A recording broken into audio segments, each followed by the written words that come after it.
जय हिंद दोस्तों, स्वागत है आप सभी का study with M SPP channel पर।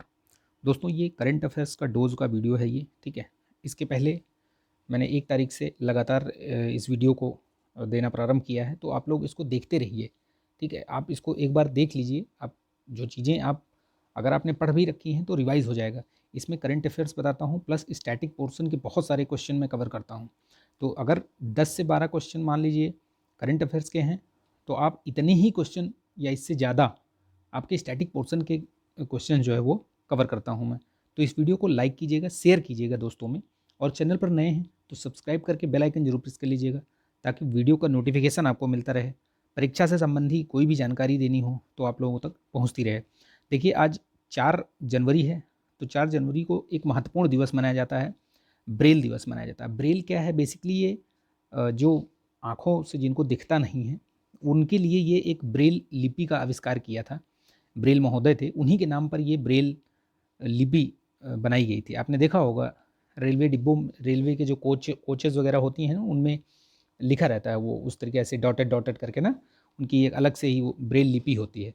तो वो उनके याद में ये ब्रेल दिवस मनाया जाता है, क्योंकि उन्होंने ब्रेल लिपि की खोज की थी। तो ये महत्वपूर्ण स्टैटिक पोर्शन है, प्रश्न पूछा जाता है ब्रेल दिवस, ठीक है। 4 जनवरी याद रखिएगा। पहला आज का जो करंट अफेयर्स है, देखिए, भारतीय चुनाव आयोग ने, किसने? भारतीय चुनाव आयोग ने, यानी इलेक्शन कमीशन ऑफ इंडिया ने आरवीएम मशीन का एक उद्घाटन किया है, यानी कि उसको इनॉग्रेट किया है या लॉन्च करने की योजना बना रहा है, ठीक है। आरवीएम क्या है? आपने ईवीएम सुना होगा, ठीक है, लेकिन ये आरवीएम क्या है, नहीं बोला। तो देखिए, ये नई मशीन है। बेसिकली ये machine remote electronic voting machine है। कहने का मतलब ये है, ये एक ऐसी मशीन है जैसे आप कहीं बाहर रह रहे हैं, किसी दूसरे राज्य में रह रहे हैं, और आपके राज्य में चुनाव हो रहा है। मान लीजिए आप बॉम्बे में हैं, दिल्ली में हैं, और आपके यहाँ चुनाव हो रहा है, या कहीं भी जैसे लोकसभा का चुनाव हो रहा है, और अ, आप कहीं दूसरे स्टेट में हैं। तो ये मशीन क्या करेगी? इस मशीन में ऐसी सुविधाएं रहेंगी, या जो भी रहेगा इसमें कुछ ऐसी प्रौद्योगिकी का इस्तेमाल किया गया है कि आप वहाँ वहीं से वोट दे सकते हैं। कहने का मतलब है कि आपको अपने स्टेट में आने की ज़रूरत नहीं है, ठीक है, वहीं से आप वोटिंग कर सकते हैं। तो ये इस तरीके की मशीन जो है, इसको लॉन्च करेगी।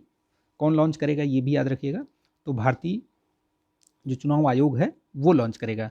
बेसिकली अब स्टैटिक पोर्शन देख लेते हैं। तो आरवीएम मशीन याद रखिएगा, ये multi constituency remote electronic voting machine है, ठीक। इसका जो पूरा नाम ऐसे याद रखिएगा। देखिए, इसमें प्रवासी मतदाताओं, जो घरेलू प्रवासी मतदाता हैं, उनके मतलब वोट परसेंटेज बढ़ाने के लिए आप आपको पता होगा कि जैसे कभी कहीं किसी राज्य में या लोकसभा में कहीं वोटिंग वगैरह होती है, तो वोटिंग परसेंटेज बड़ा कम है। आप देखिए, इतनी जनसंख्या है, लोकतंत्र है, इतना सबसे बड़ा, दुनिया का सबसे बड़ा लोकतंत्र है, लेकिन वोटिंग परसेंटेज कितनी होती है यहाँ पे? देखा जाए तो मतलब 50 से लेकर 60 के बीच में ही होती है, अगर एवरेज देखा जाए। यानी कि आधे से मतलब थोड़े ही ज़्यादा लोग जो है वो वोटिंग करते हैं, वोटिंग में भाग लेते हैं। अदरवाइज़ वो सिर्फ सरकार को कोसते हैं और कोई काम नहीं करते, ठीक। तो ये याद रखिएगा। अब देखिए, थोड़ा इलेक्शन कमीशन के बारे में जान लेते हैं, स्टैटिक पोर्शन, जहाँ से प्रश्न हमेशा पूछे गए हैं और पूछे जाने की संभावना भी है। तो क्या है? देखिए, भारतीय चुनाव जो ये आयोग है, ये क्या करता है? ये लोकसभा और राज्यसभा, इन सब का चुनाव करवाता है। लोकसभा के चुनाव के लिए संघ में, ठीक है, राज्यसभा का चुनाव करवाता है, राष्ट्रपति उपराष्ट्रपति का चुनाव करवाता है, ठीक। राज्यों में जो विधान परिषद, जो विधानसभाएं, इनका चुनाव करवाता है, विधानमंडल का जो चुनाव होता है वो करवाता है, ठीक है। ये चीज़ याद रखिएगा।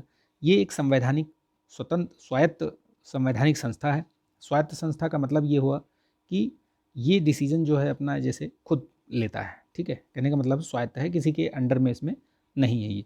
तो ये याद रखिएगा, स्वायत्त संस्था है ये। इसका जो प्रावधान किया गया है संविधान में, भारतीय संविधान में कहाँ है? तो भाग 15 में है। भाग 15 में अनुच्छेद कौन से कौन कहाँ से लेकर कहाँ तक है, तो वो याद रखिएगा।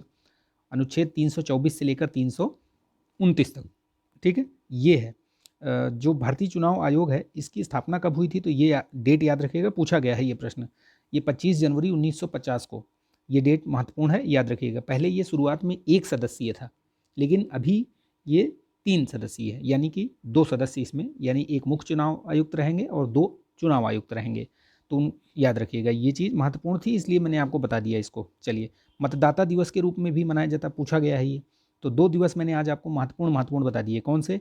एक तो 25 जनवरी याद रखिएगा, मतदाता दिवस मनाया जाता है, राष्ट्रीय मतदाता दिवस मनाया जाता है 25 जनवरी को, और 4 जनवरी को ब्रेल दिवस मनाया जाता है। कौन सा दिवस? ब्रेल दिवस। ये महत्वपूर्ण है, याद रखिएगा इसको। चलिए, कल का प्रश्न मैंने पूछा था एसबीआई जो बैंक है उसका नेशनलाइजेशन कब हुआ था, यानी आपको ईयर आपको बताना था। तो मैं उसका उत्तर बता देता हूँ कि जुलाई में हुआ था, ये जुलाई 1955 में उसको नेशनलाइज किया गया था। आज का प्रश्न बताइएगा, पहला जो प्रश्न है, आज का पहला प्रश्न बताइएगा आपकी जो 14 बैंकों का राष्ट्रीयकरण हुआ था, नेशनलाइजेशन हुआ था, वो कब हुआ था? ईयर बताइएगा आप, बस कमेंट कीजिएगा, ठीक है।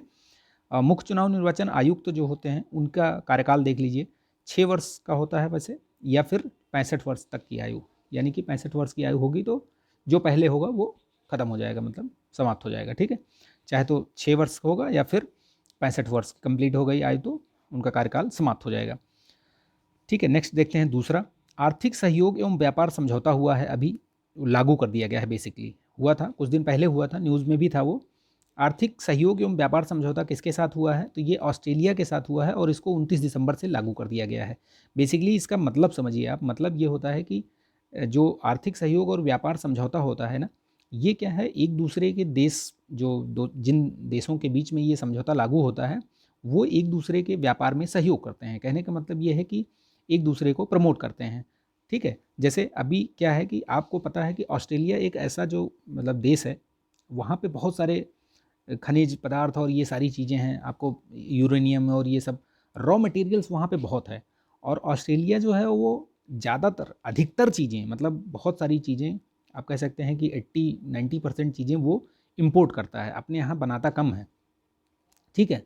तो भारत के पास बहुत बड़ी संभावना है कि ऑस्ट्रेलिया के जो रॉ मटेरियल्स हैं उनका यूज़ करे और फिर उसको आगे दुनिया में जो है वो अपने प्रोडक्ट्स को पहुंचाए। तो इससे क्या होगा कि प्रतिस्पर्धा बढ़ेगी और प्रोडक्ट्स जो है जो धाक, भारत की जो धाक है वो और आगे मजबूत होगी वैश्विक स्तर पर, ठीक है। तो वही मैंने यहाँ पे लिखा हुआ है, रॉ मटेरियल्स मिलेगा और उसको भी फ़ायदा होगा भाई, उसका उसका भी फ़ायदा होगा ऑस्ट्रेलिया का, और भारत को तो होगा ही होगा, ठीक है। तो ये याद रखिएगा। ऐसे ही सीधे सीधे तौर पर प्रश्न पूछे जाते हैं कि हाल ही में आर्थिक सहयोग एवं व्यापार समझौता किसके साथ लागू किया गया है, किस देश के साथ? तो ये महत्वपूर्ण समझौता है, याद रखिएगा। ऑस्ट्रेलिया के बारे में कुछ स्टैटिक पोर्शन जान लीजिए।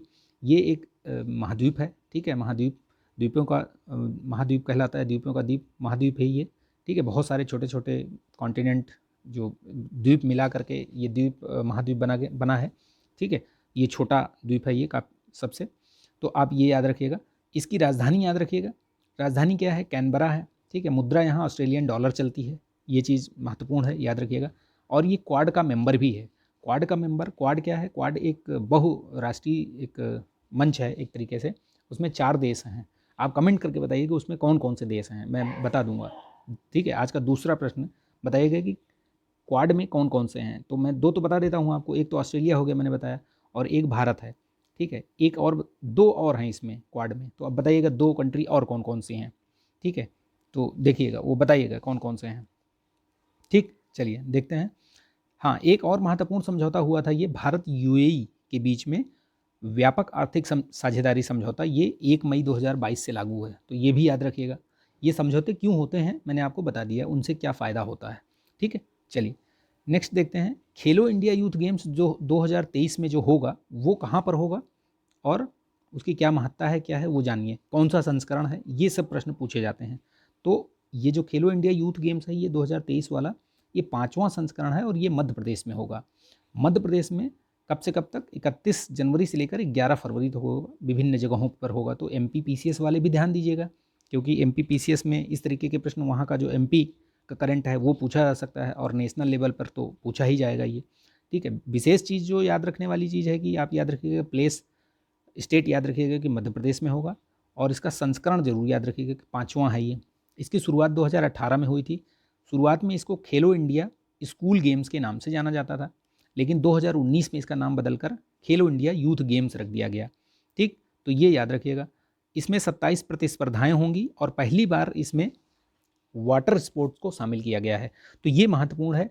इस तरीके से आपको वाक्य में बनाकर दे दिया जाएगा कि खेलो इंडिया यूथ गेम्स 2023 के बारे में निम्नलिखित वाक्य को पढ़कर उत्तर दीजिए। तो उसमें दे देगा, पहला दे देगा कि इसका 4था संस्करण है जबकि ये 5वां है। फिर दे देगा कि इसका आयोजन जो है मध्य प्रदेश की जगह पे कुछ हरियाणा, गुजरात या कहीं दे देगा। तो मध्य प्रदेश याद रखिएगा। फिर ये दे देगा कि पहली बार वाटर स्पोर्ट्स को शामिल किया गया है, तो ये सही है। इस तरीके से प्रश्न बनते हैं। प्रश्न करंट अफेयर्स देखिए, उनको ये भी सोचिए कि ये कैसे प्रश्न बन सकते हैं, ठीक है। सिर्फ पढ़ना ही नहीं है, आप उसको अपने दिमाग में ये भी सोच लीजिए कि इस तरीके से प्रश्न बन सकता है। तो जो भी रहे वो चीज़ आप उसको क्लियर कर लिए करके तब आगे बढ़िए, ठीक है। मध्य प्रदेश आपको पता है कि यहाँ पे शिवराज सिंह चौहान हैं सीएम, ठीक, याद रखिएगा। चलिए नेक्स्ट देखते हैं। NHAI के जो अध्यक्ष हैं अभी संतोष कुमार यादव जी को बनाया गया है, तो याद रखिएगा, नहाई इसको बोलते हैं, ठीक है, राष्ट्रीय राजमार्ग प्राधिकरण। इसके जो अध्यक्ष बनाए गए हैं अभी संतोष कुमार यादव, याद रखिएगा। हो सकता है वन लाइनर पूछ लिया जाए। पूमा, जो बड़े बड़े ब्रांड होते हैं ना, चाहे वो किसी भी टाइप के हो, नाइके का हो गया, इसका एडिडास का हो गया, ये सब प्रश्न पूछे भी गए हैं, ठीक है। वनडे एग्जाम्स में अधिकतर पूछ लिए जाते हैं ये सब। पूमा के अभी अभी जो ब्रांड एम्बेसडर नियुक्त हुई हैं वो ये अनुष्का शर्मा को नियुक्त किया गया है इसमें, ठीक है। तो ये चीज़ याद रखिएगा, बस इतना ही वन लाइनर में, बहुत कुछ बताने की जरूरत नहीं है। आपको पता है अनुष्का शर्मा जो है विराट कोहली की वाइफ हैं, ठीक, तो आपको ये चीज़ मालूम होनी चाहिए। चलिए, world economic league table report ये किसके द्वारा जारी की जाती है? पहली बात तो ये देख लीजिए, ये लंदन में स्थित एक संस्था है, CEBR, मतलब centre for economics and business research. ये एक संस्था है, वो रिपोर्ट जारी करती है। क्या, कौन सी रिपोर्ट जारी करती है? तो वो जारी करती है इकोनॉमिक लीग टेबल रिपोर्ट। इसमें उसने बताया है कि भारत जो है 2037 तक, ठीक है, तीसरी सबसे बड़ी अर्थव्यवस्था बन जाएगी। यानी कहने का मतलब है कि जो ये रिपोर्ट है, प्रश्न कैसे बनेगा इसमें? पहली बात तो ये पूछा जा सकता है सीधे सीधे कि इकोनॉमिक लीग टेबल रिपोर्ट के अनुसार भारत किस वर्ष तक विश्व की तीसरी सबसे बड़ी अर्थव्यवस्था बन जाएगी। तो ये याद रखिएगा कि 2037 तक, ठीक है, ये चीज़ ध्यान रखिएगा। इसमें और एक प्रश्न बन सकता है, वैसे तो मतलब चांसेस कम है, लेकिन बन सकता है कि ये किस संस्था द्वारा जारी किया गया, रिपोर्ट की किस संस्था द्वारा जारी की गई, तो वो याद रखिएगा CEBR, यानी कि centre for economics and business research. ये कहाँ, लंदन बेस्ड ये संस्था है। तो इसका ये याद रखिएगा, दोनों चीज़ किस तरीके से प्रश्न बनेंगे वो भी ध्यान रखिएगा, ठीक है। चलिए नेक्स्ट देखते हैं प्रश्न। ये जो ईयर है, जो 2023 जो साल लगा हुआ है अभी, कैलेंडर ईयर, ये पूछा जा रहा है कि किस रूप में मनाया जाएगा। ये UN ने इसको किस उपलक्ष्य में अंतर्राष्ट्रीय वर्ष मनाने का उद्घोषणा की है। तो ये उद्घोषणा तो काफ़ी पहले ही हो गई थी, काफ़ी पहले ही उसका अप्रूवल मिल चुका था। क्योंकि अब 2023 आ चुका है तो ये प्रश्न पूछा जा सकता है परीक्षाओं में। तो ये याद रखिएगा, ये इंटरनेशनल वर्ष बाजरा अंतर्राष्ट्रीय वर्ष के रूप में मनाया जाएगा, बाजरा के लिए अंतर्राष्ट्रीय वर्ष के रूप में, यानी मिलेट्स के रूप में, ठीक है। तो इंटरनेशनल ईयर ऑफ मिलेट्स, तो 2023 ऐसे करके याद रखिएगा, ठीक है। कई बार पूछा जाता है, ये ऐसे ऐसे प्रश्न बने हैं, इसीलिए मैं बता रहा हूँ ये सब चीज़ें। तो मिलेट्स याद रखिएगा, बाजरा के बारे में भी याद रखिएगा। ये अपना भारत इसमें अभी नंबर 1 है, पैदावार मतलब सबसे अधिक भारत में ही होती है। तो मिलेट्स पर अभी देखिए बहुत सारे कार्यक्रम ऐसे चलाए जा रहे हैं भारत में भी, मोटे अनाज को आपके थाली में पहुंचाने के लिए, ठीक है, क्योंकि इसमें बहुत जो पोषण है ना, इसमें बहुत अधिक होता है। पहले के लोग जो होते थे मोटे अनाज ही खाते थे। अभी क्या है, अभी लोग देखिए ज़्यादातर चीज़ें ये या तो फास्ट फूड खा रहे हैं या ऐसे ऐसे भोज्य पदार्थ खा रहे हैं जिनसे कि वो बहुत सारी बीमारियां और ये सब चीज़ें हो रही हैं, ठीक है। तो इसीलिए ये चीज़ अभी लाई गई है कि बाजरा जो मिलेट्स, उसका मतलब प्रयोग बढ़ाया जाए। तो ये याद रखिएगा, UN ने इसकी मंजूरी दे दी थी बहुत पहले ही। UN के बारे में थोड़ा स्टैटिक पोर्शन जान लीजिए, क्योंकि पूछा जाता है। अभी इसके जो सेक्रेटरी जनरल हैं वो एंटोनियो गुटेरेस हैं, ये दूसरी बार बने हैं, ये भी ध्यान रखिएगा। ये भी शायद प्रश्न अभी पूछा गया था किसी परीक्षा में, मुझे याद नहीं है, लेकिन पूछा गया है ये, ठीक है। और इसका हेडक्वार्टर कहाँ पे है? न्यूयॉर्क में है। इसकी स्थापना कब हुई थी? तो ये 24 अक्टूबर 1945, याद रखिएगा 1945, ठीक, 24 अक्टूबर UN दिवस के रूप में ये मनाया जाता है, ठीक है, ये चीज़ याद रखिएगा। नेक्स्ट देखते हैं, सेंट्रल डिटेक्टिव ट्रेनिंग इंस्टीट्यूट। ये सेंट्रल डिटेक्टिव ट्रेनिंग इंस्टीट्यूट ऐसी इंस्टीट्यूट है जहाँ पर जैसे क्या होता है, जैसे कोई क्राइम हो गया या कुछ चीज़ें ऐसी हैं तो वहाँ पे आती है ना, बोले फॉरेंसिक टीम आई है। तो फॉरेंसिक टीम क्या करती है? फॉरेंसिक टीम वहाँ पे बहुत सारी चीज़ों का मतलब बहुत ही एकदम माइक्रो लेवल पर जा कर के निरीक्षण करती है, चीज़ों को देखती है। कोई जो भी साक्ष्य हैं वहाँ पे वो नष्ट ना होने पाए, उनको किस तरीके से उठाना है, क्या करना है। तो उन सब की ट्रेनिंग के लिए ये सेंट्रल डिटेक्टिव ट्रेनिंग इंस्टीट्यूट्स बनाए गए हैं, ठीक है। और वहाँ पे क्या है, ये जो अभी एक नए उसकी स्थापना की गई इंस्टीट्यूट की, ये 6वां है, ठीक है। ये जो स्थापना हुआ है ये 6वां कहाँ पे स्थापित किया गया है, तो कर्नाटक के देवनाहल्ली करके एक है ज़िला है, वहाँ पे स्थापित की गई है, ठीक है। गृह मंत्री अमित शाह के द्वारा इसका इनॉग्रेशन किया गया है। ये 6वां है, याद रखिएगा। 5 इसके पहले हो चुके हैं ऑलरेडी, जगह जगह पर हैं। और पहला कहाँ हुआ था ये भी ध्यान रखिएगा, तो ये सबसे पहला जो है कोलकाता में स्थापित किया गया था 1958 में। तो ये महत्वपूर्ण है, ध्यान रखिएगा। कर्नाटक के बारे में थोड़ा सा स्टैटिक पोर्शन जान लीजिए। इसकी राजधानी बेंगलुरु, ठीक, आप याद रखिएगा। गवर्नर यहाँ के थावरचंद गहलोत जी हैं, और यहाँ के सीएम कौन है, बसवराज बोम्मई, ठीक, इनका नाम याद रखिएगा, बसवराज बोम्मई।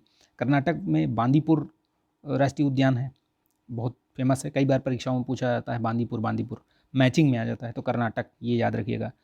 ये अभी मसाले में जो काली मिर्च होती है, ब्लैक पेपर, ठीक है, वो उसके मामले में अभी कर्नाटक नंबर 1 पे है, मतलब प्रोडक्शन में। पहले केरल था, अभी उसको पछाड़ करके कर्नाटक बन गया। तो ये कुछ फैक्ट्स हैं, वो याद रखिएगा, महत्वपूर्ण फैक्ट्स, ये सब पूछे जाते हैं।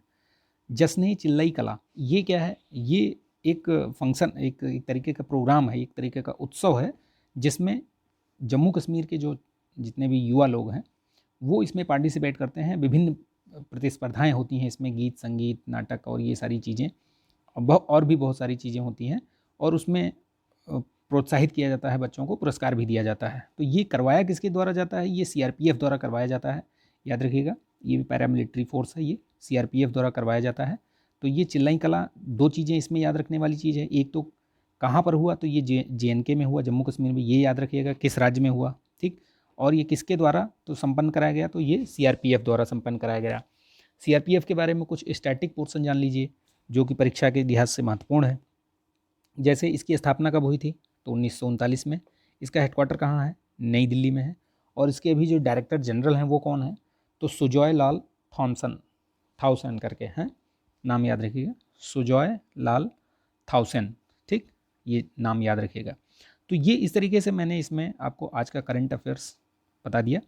आपसे मैंने जो प्रश्न पूछे हैं, 2 प्रश्न, उनके जवाब जरूर दीजिएगा आप, ठीक है। कमेंट कर दीजिएगा, लाइक कर दीजिएगा, शेयर कर दीजिएगा। बड़ी मेहनत से आपके लिए बनाया है ये वीडियो। और इसकी PDF चाहिए तो आप इसकी PDF जो है, टेलीग्राम चैनल की लिंक दी हुई है डिस्क्रिप्शन बॉक्स में, उसको ज्वाइन करके वहाँ से आप इसको डाउनलोड कर सकते हैं, ठीक है। चलिए, तो मिलेंगे नेक्स्ट वीडियो में, तब तक के लिए अपना ध्यान रखिए, स्वस्थ रहिए, मस्त रहिए, बिंदास रहिए। जय हिंद।